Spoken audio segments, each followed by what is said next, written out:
So next one is I. So it says, so it was H, now I. A person who testify against a Jewish colleague in a secular court, and causes the money which Torah law would not require him to pay, to be expropriated from him, and is placed on the ban until he repays that amount.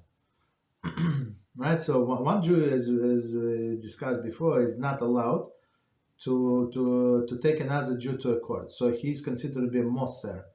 Moser is like informer, basically. So he informed that this other Jew did such and such to me.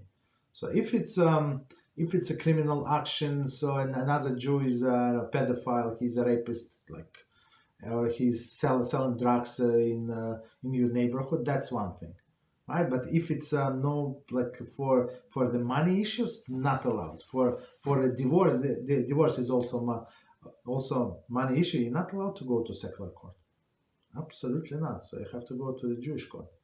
So and here is of course it's a monetary issue. So they went to a secular court, right? And the secular court said that you have to pay for. So what would be example? What you have to pay for another? I don't know. Some strange laws that the country would have, right? So they the victim, right, would go to a Beis Din and file a complaint, and that second Jew would have to repay him.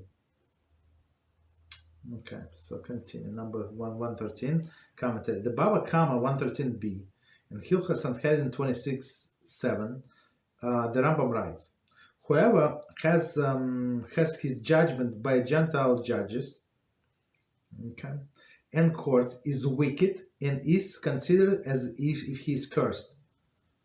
The Torah of Moshe, right? The Torah of Moshe. So that's how we look at the people, right? Who do, when one Jew takes another Jew to non-Jewish court, that's what it is. He's a curse. He's a moser. He's an informer. So that's the worst. Of course, if there is like no other way, so you're allowed to go to a Jewish court, and they would call this person to a hearing.